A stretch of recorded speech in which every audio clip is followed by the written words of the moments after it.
And now it's time for another Big Mike PSA. Take it from me, kids. Big Mike.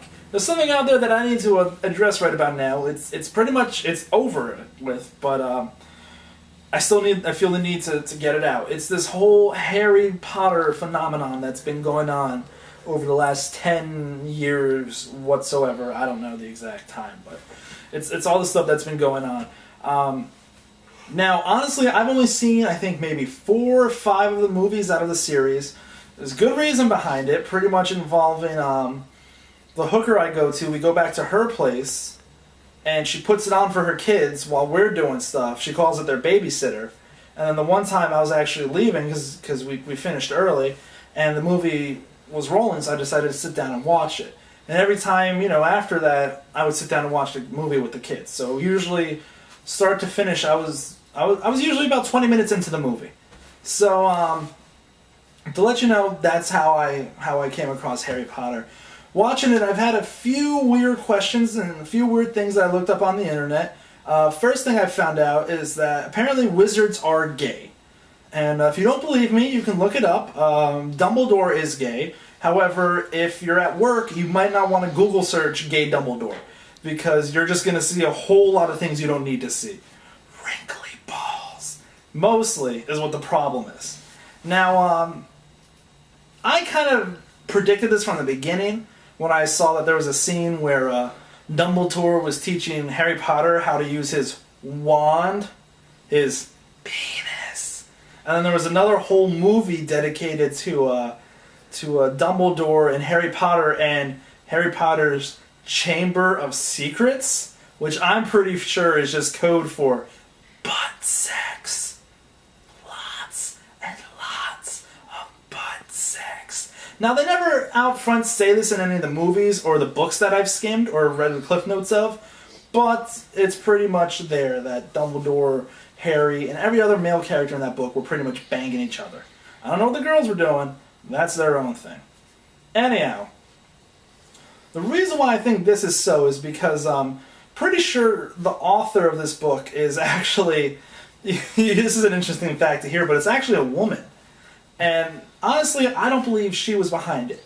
What I'm pretty sure happened was she was one day cooking a pot roast and cleaning some pots and mumbling off stuff about how sad her life was and how she wished she could learn magic, and her husband heard it and kind of made it into a book, and then just kind of, stretched out the series a bit.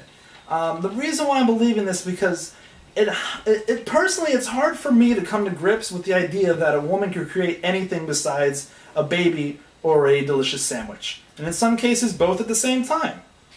Personally, that's how I feel. And from what I feel, it's a fact.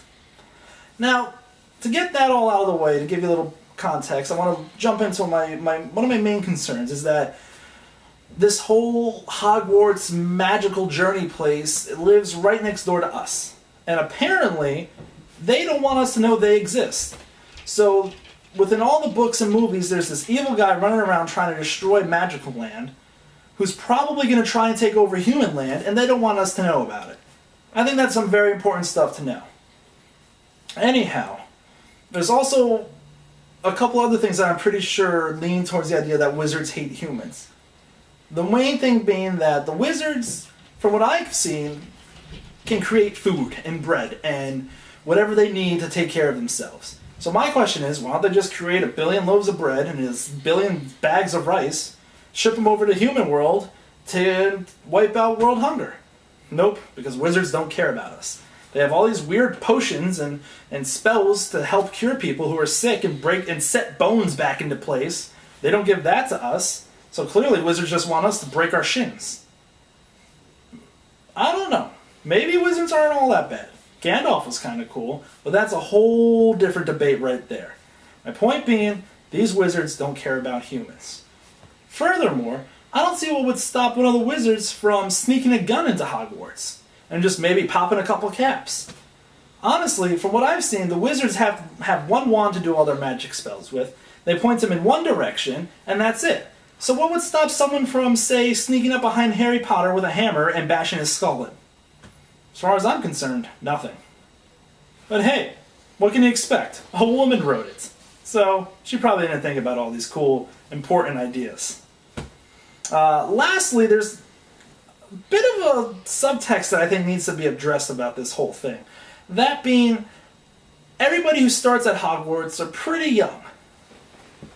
And they're taken away to Hogwarts, they learn all this stuff, they get filled with all this wizard history and everything else.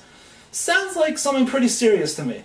Sounds like a, what do they call those people that, they grab young children, they feed them, they take care of them, and then they fill them up with their ideals that everybody else is around them is evil. What do they call them? Oh! Terrorist! Yeah, that's right. I just said it. So as far as this girl who wrote the book is concerned, this is the equation to me. Terrorists equal gay wizards. That's all I got to say on that. And this has been another Big Mike PSA.